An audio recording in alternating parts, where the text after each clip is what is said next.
We have some beautiful smells and things happening in the kitchen today. We are doing another play on lentils. We did a lentil soup. Today we are going to use green lentils to make a lentil loaf. And this is so versatile because you can use it for a lentil loaf. You can make it into a shepherd's pie, whatever you want. So let's get going. And I'm using the all in simmer method. This has been a game changer. So, what we're doing is we're putting everything into the pot. We talked about this last week.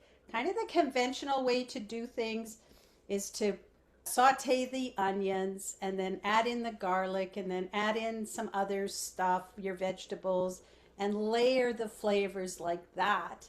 And that is still fine. I'm not saying that that isn't a good method, but what we're doing here is we're being nervous system friendly for people who are, they're busy and it's like, oh, I don't have time to cook. This is a simple method. And what we're doing is we are simmering to build the flavors over a longer period of time so that we still get the same beautiful flavors and delicious taste that you get when you layer the flavors. So you can still do the traditional old way of layering with the onions first and everything. That's okay. Or you can put everything in the pot like what we're doing and just maybe give it a little longer time to simmer. And I usually give it longer than what the recipes would say if I'm looking at recipes. I usually do give it a little bit more time than what the recipes say. What I'm going to do, and this, I've made a gravy before. So we're going to make a gravy for put on top of our mashed potatoes. I made mashed potatoes, but I'm not going to make them here. If you need a recipe, you can let me know. But I make mashed potatoes, making the shepherd's pie, and we're also making a gravy, a mushroom gravy we can put on top. Now, I've already made the mushroom gravy before in a prior session, but I modified it for the all-in simmer method. And you know what? My daughter said to me, Mom, this is the best gravy you've ever made. Boy, I'm so happy because it's easier. I don't need to tend to it. I just need to throw everything in my pot, put it in the stove, and let it simmer. Yeah, I have to stir it a little bit and make sure, everything is good, check on it, but it's easy. So what we're going to do is we're going to start, because this is a mushroom gravy. I have these are brown mushrooms that are sliced up. So I buy them sliced up in the store. So I'm just using what I have left. So it's about 2 cups, I would think. They shrink up anyway. So I've got around 2 cups of mushrooms. And you can give or take. I have some broth. Now I've got a mushroom broth because that was what was in the fridge and I want to use it up. So usually you'll see, I use the organic vegetable broth from, I've got it here, PC. I'm going to use that for my lentil loaf. But I'm going to use, this is a mushroom broth. That's why it has a deeper flavor, deeper color. It's about 2.5 cups.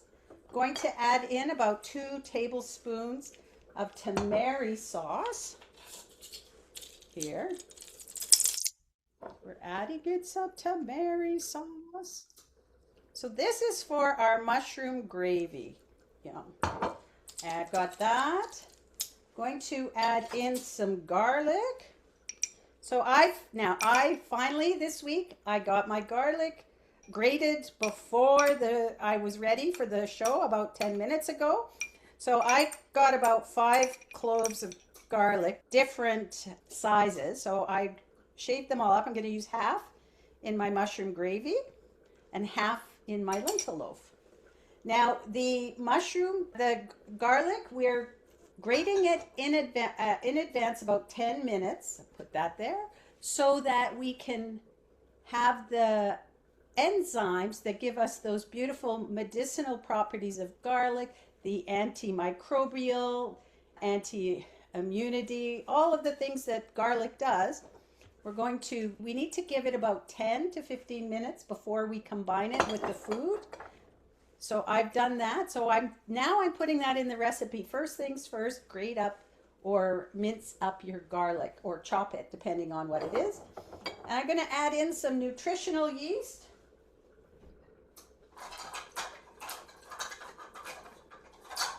I'm at the bottom of my nutritional yeast. I got to get some more. This is a staple in our house. It gives that umami flavor. So I'm going to put about a quarter of a cup, a little bit more, about a quarter of a cup of the nutritional yeast. I have some onion as well. Now my onion is here. This counter looks so big before, it's not big, but it looks big before I put everything on it. So I'm just going to add about, I guess, a half a cup or so of onions in that. I'm going to add a little bit of pepper to it. Now I'm not a big black pepper fan, so I'm not going to add too much, but you can add to taste. I usually just put like a little sprinkle. That's good for me. And stir it up. Here, I'm just going to stir it, and I'm going to put it on the stove now to come to a boil, and then I'm going to let it simmer. I would say until everything is ready. Okay, so that pepper got to me. Excuse me.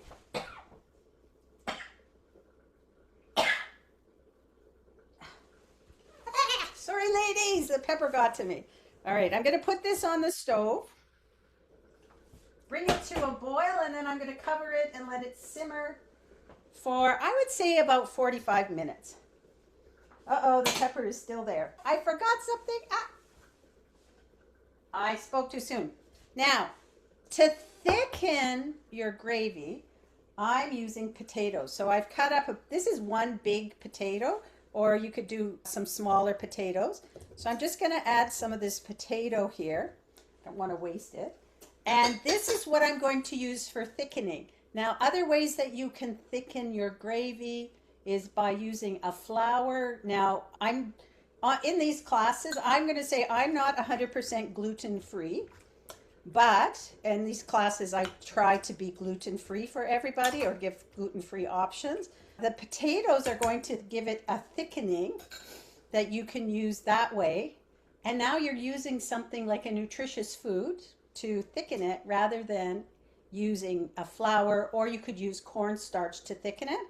I prefer the potatoes because it's another good nutrient for us. All right, so I've got that there ready to go boil. And now let's get going with our lentil loaf. So I'm using a big Dutch oven. Believe it or not, this is a smaller recipe than what you're used to me making. I usually make a big batch. This one won't take up the whole Dutch oven, but using it this way.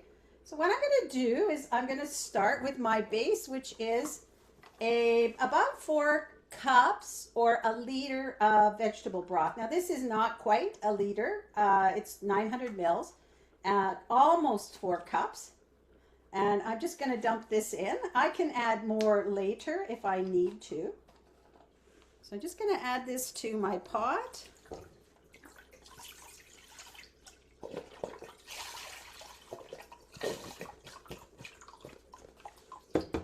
Beautiful. Add that. I don't have room. I'm going to put that there. I'm going to add in I've cut up some mushrooms. So this one, when I did these are white mushrooms. Those are brown mushrooms. I didn't need to cut those up. I bought them already sliced. But I'm going to put the gravy into the blender at the end, so I don't need to have the same level of shred. But with this is going to be, you want it bite-sized, so I've cut them into smaller bits here. Just going to add that in here, and they're going to shrink up. Mushrooms will shrink up as they grow. I've got some onion. I'm going to put the rest of this onion in here. Boom, just like that. Onion is gone. Add everything here. And I've got my garlic here. So I'm adding in my garlic.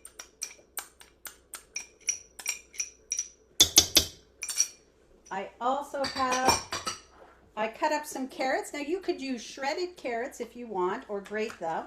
I've just cut them into bite-sized pieces here. I'm going to add those in. Now, if you had something like fresh peas, if it was the right time of year, you could add those in. I have some frozen peas here that I've got thawing. I'm going to add them in, but I'm going to add them in towards the end. You could add them in here. The other thing that you could do is, if you don't have all of this, again, done is better than perfect. If you wanted to buy a package of like the vegetables that have carrots, diced carrots, and peas and beans, you could actually just use that and put it in. You don't need to do fresh.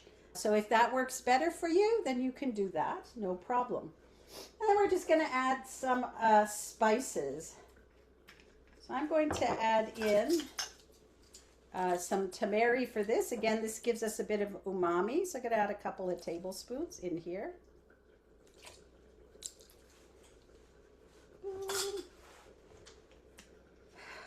A little bit of black pepper. Again, I'm not a big pepper fan, so I'm not going to put too much. Just a little bit. Put that there. I have poultry seasoning, so I'm going to use poultry seasoning. So I'm going to do about 2 teaspoons. You could go a little bit more if you wanted, but about 2 teaspoons is good, to a tablespoon. And then we have the smoked paprika as well. So I'm going to add about a teaspoon or so of smoked paprika. So I just like cup my hand and kind of guess there. It's a great method. Okay, I'm going to add in now. I have a cup of green lentils here that I soaked for a bit and rinsed off. So I'm going to add them in here as well. So I didn't soak them for very long, maybe an hour. For sure you need to rinse them off and make sure you get all the stuff off of them. But that was it. And I'm going to add them in. Now you can also add in some other things, like I sometimes will add in a little extra garlic powder. I just do a little sprinkle of garlic powder. You don't need to, but that's kind of something our family, we do a lot of garlic and garlic powder. It's up to you. And also you could put in some tomato paste. It'll give you a little bit of more umami flavor, but you don't need to put in the tomato paste. I'm going to leave it without. And basically I'm going to put this on the stove to cook. Again, same with the gravy. I'm just bringing it to a boil, and then I'm going to let it simmer. All right, here we go. Now I'm going to check one I have going right now. So you're going to, I would say that you would simmer this for about 45 minutes or so again. And no harm other than if it,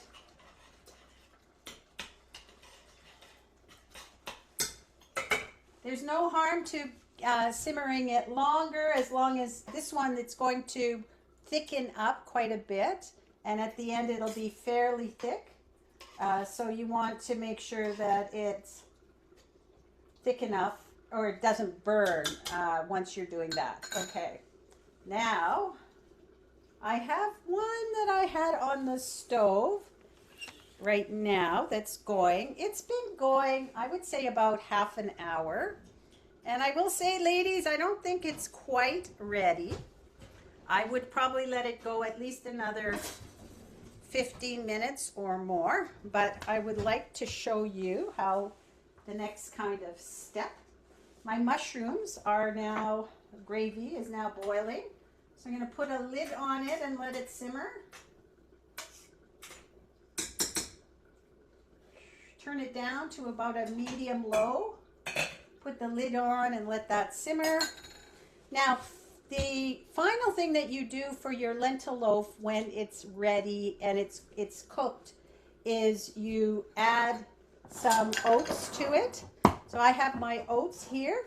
Ideally, you want to buy a gluten-free oat, and there is one on the market. The farmer I know is the brand.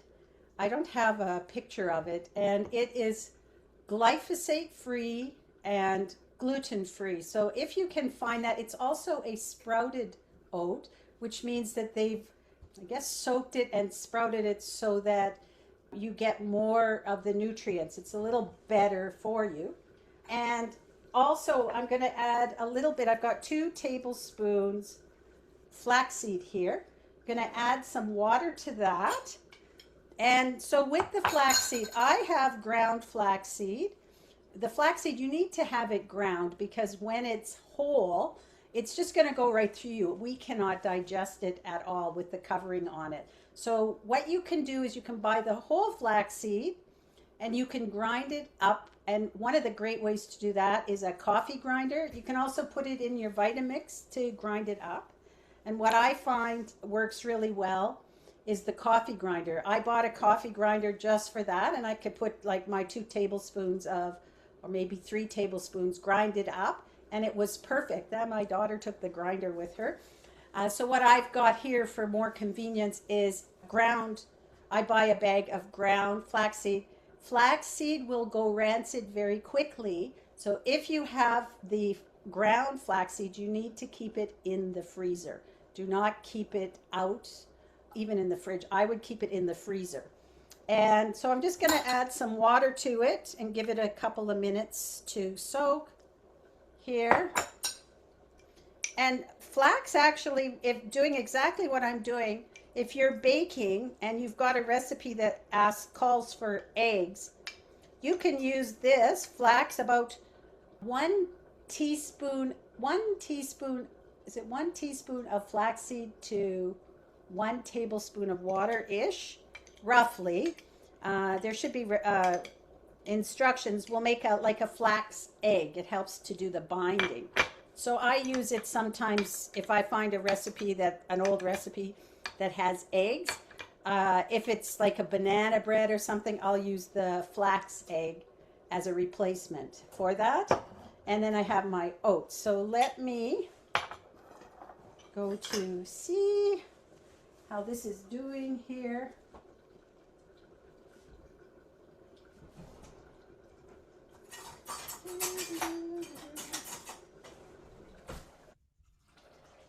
All right.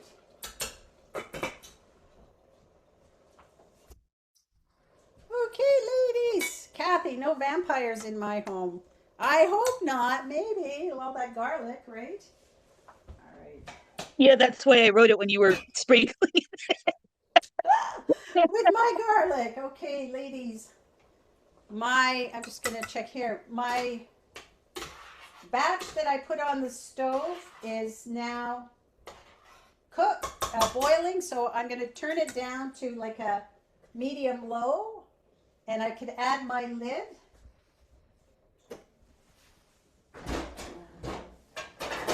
Now for this one, I'm going to leave the lid ajar for a bit, at least to start. And let me see if I can show you. So what I'm going to do is I'm going to put half a cup of oats into my mixture here. And then you're going to want to let it sit for about 10 minutes. I'm going to add my flax egg as well, or the flax seed that I put. So this will thicken things up a little bit. And I'm going to add in my peas here. So I would let this, in a perfect world, when I'm doing this not for show, I would let this now simmer a little bit longer for about 10 more minutes so that let the oats soak in and the flaxseed. So this will get rid of some of the liquid that's in here. So let me show you what I have. It's a little bit runny, but it will thicken up. And you can thicken it up as well. Let me just show you. Yay. Here it is, the cooked version. You're getting the steam. All right. Now this is a bit runny yet. I would want to cook it at least another 15 minutes or so in an ideal world, but I know you ladies don't want to sit here and wait 15 minutes for me to. Yeah, we will. You want to wait 15 minutes? I'll wait. Okay, we'll wait. We'll play some music. All right. So this is close to done. And I'm going to use just so you want it so it'll go off the spoon like a blobby, but you don't want it so it sticks to the spoon. Does that make sense? Say yes if you know that that makes sense. Woo. Trying to get rid of the fog here. Yes, it makes sense, Debbie. Yes. Okay, thank you. I really wish I had it better to show you. It's But good. you want it to kind of go off the spoon, but not like fall off the spoon, but you don't want it to stick to the spoon. And so if it gets to that point where it's sticking to the spoon when you go to use it, then I would just add a little bit more liquid. So add a little more vegetable broth. You can add that. Let me go back to me. And it's thickening up as we're speaking right now. All right. Now, you have some choices here, ladies. You can just use this the way it is. You don't even have to do anything. You could just put this onto your plate or into a bowl. You could add your mashed potatoes and gravy, and that's an easy meal. Nothing to it. Now, if you want to make the loaf, and then you don't have to worry about whether it's for the loaf, you need it to be thicker, obviously. So for the loaf, I've got a loaf pan here. Now, of course, for my nervous system doesn't like when I have to clean these pans. So the best invention in the world is parchment paper. And again, you can fold this and cut it so it fits in nicely if you want. I'm fine. I'm just going to scoop it in. And that's it. Boom.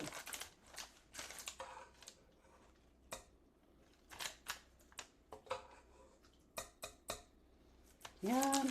And so, like I said, you want it a little bit liquidy, but not too much so that it can be moist once you cook it. So when I put all of this into the pan, I'm going to put it in the oven at 350 for maybe half an hour or so.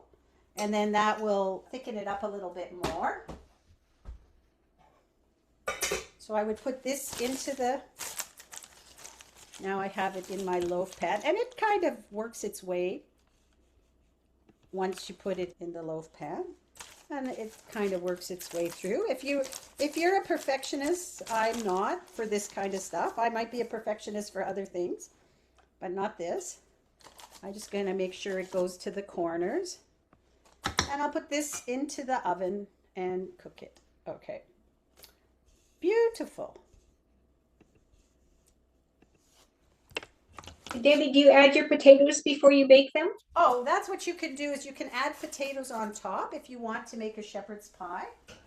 What I would do if you wanted to make it into a shepherd's pie, I would cook this for about 20 minutes, half an hour. Then I would add the potatoes on top. And once you add the potatoes on top, I would put it back in the oven to brown the top of the potatoes. And you could, I would use hot potatoes. And what you could do is put the potatoes under the broiler to get a nice brown covering if you wanted to do that way. And so, this is lentil loaf we made yesterday. I heated it up for today. I hope it's going to fall apart a little bit. It's stuck to the bottom of the parchment paper, my loaf. I'll show you a piece. So this is my loaf. Beautiful. I have my mashed potatoes that I made yesterday, so you can make some mashed potatoes to add on top. So I'm going to add my mashed potatoes on top here. I want to make sure I don't burn myself. I'm just going to add them on top. Now,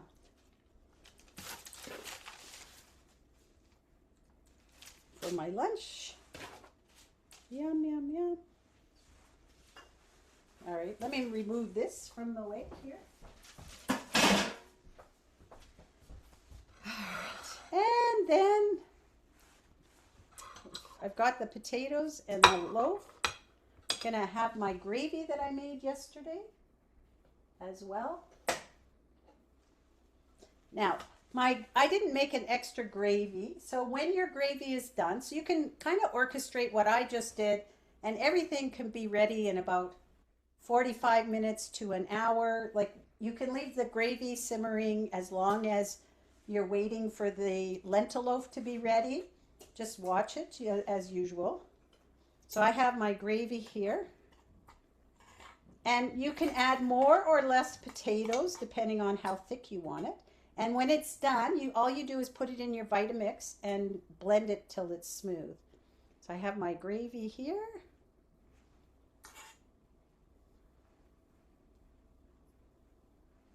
And I have I guess I'd call this a mock shepherd's pie, but you can make the shepherd's pie.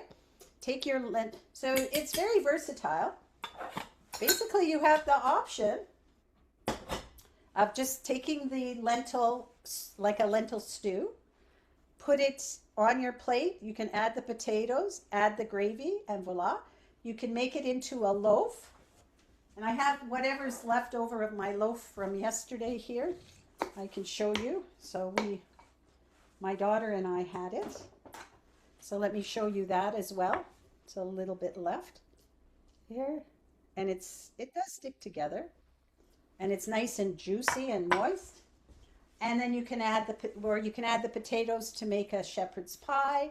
And then you can put it under the broiler to brown the potatoes. Or the final way that you can do it is just like this. Take the loaf, add the potatoes, and add the gravy. So it's very versatile on how much you want to do or effort you want to make. So you can make it really simple for yourself. So let me show you. I'll go back to my Procam web. Here we go. Now I'm going to say I would put some green on top. Like you could put some parsley, or I might add some onion to this to give it something fresh. And I would also say, here is the lentil loaf that's finished. I'll just show it to you here. So it's what it looks like. And it does stay together, and it's very nice and moist for you, which is part of what I wanted to achieve, is making it moist. All right, let me see. I don't know what I did there. Oh, you're back. There I am. Boop. All right.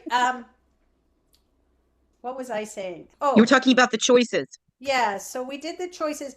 I find this is, I don't know if you've ever watched cooking shows where they say you're missing the acid or it's too rich. This is really rich. So I would accompany this with a salad. Like you could do a coleslaw or a salad that has a vinaigrette with it would be great, because this is a pretty rich meal with the potatoes, the loaf, and the gravy on it. So I would add a salad or something fresh to it, and then you're good. You're golden.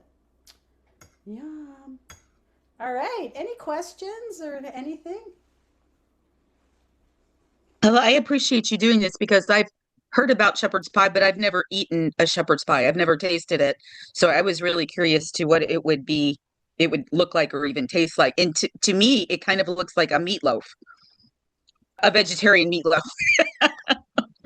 I think that shepherd's pie is like a meatloaf with potatoes on top. Yeah. That's what I think. I didn't grow up with shepherd's pie or meatloaf at all. In my family, we had other things, but that wasn't one of the things that we ate. But we've done the shepherd's pie where we've done the meatloaf and then add the potatoes on top. I'm doing the nervous system friendly way. But you can do It it looks any delicious. way, right? You can jazz it up and add the potatoes on top. You can even, if you really wanted to go fancy, pipe the potatoes into the onto the shepherd's pie, so it gets this really beautiful look to it. So Tanisha is saying is a shepherd's pie is like a pot pie, but with mashed potatoes on top instead of a crust. Okay. And I never had pot pie when I was growing up either, so I feel like maybe I was deprived or something. I never got any of that. And Cosmic Shanty is saying it's delicious. You used to buy them in the health food store for the holidays. Oh, that's a like a pot pie? I've heard of chicken pot pie. So maybe that's one of the things we should do is a pot pie and find a way to do it without the flour like that. But I think it, part of it is the crust, right? That makes it. So that's challenge for me, how to make a pot pie. You could probably do oat crust. An oat crust? Yeah, maybe. All right. Now I'm going to give you the recipe. This recipe link does not have the gravy in it yet, but I will put the gravy in it when I'm done here. I'm moving on to my new platform for my website stuff, and I'm still getting used to it, and I should have given myself more time to get this done because it's totally different. So bad on me. But I will add in the gravy as well. So we've done the gravy before. The only difference is now I'm just putting it in the pot and letting it simmer. Oh, here's another hack for the gravy that you can do is what I did. Actually, I'm going to add these in. I bought some dried porcini mushrooms. So you can buy the more exotic mushrooms like porcini that we don't seem to get them fresh here, but you can buy them dried. These are from Italy. Wow. And so what you can do is add some of these dried mushrooms into your gravy to give it even more flavor. So Cosmic Shanty, my website isn't up. I have a website, but it's not really got a lot on it yet at Plant Thriving Women. But I am working to get everything up on the new platform. And eventually I will have a website on there, but I'm learning right now. All right. Any questions or comments? I think next week we're going to do a something for Valentine's Day. So something with chocolate, I think, for Valentine's Day. And then we'll go back to some of these other things, like we have had a request for cabbage soup.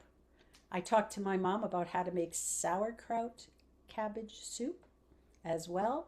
And yeah, other thing I want to let you know. So I have been working on, I want to become I am an international speaker. I'm working on getting my accreditation, and I am going to be doing a 15-minute speech as a practice for something I'm submitting. I have to submit a video and an audio. And so watch next week. I'll invite you if you want to come and listen to my speech. You're welcome to come. So I haven't decided exactly when. It has to be next week because I need to submit my audio by the 15th. So you can watch out for that. Chocolate mousse. Oh my gosh, Cosmic Shanty, chocolate mousse. Chocolate mousse to dip into strawberries. Now that sounds like a nice Valentine's Day treat. So yeah, we can do that for sure. I love that. There's a lot of ways you can make a chocolate mousse, but so good and so healthy for you. That's the good thing. Good for your nervous system. Chocolate. Cacao is good for the nervous system. All right, ladies, if there's no questions, I am going to say goodbye today. I'll put on one more song, and I wish you all an amazing weekend. I'm sending so much love to everyone.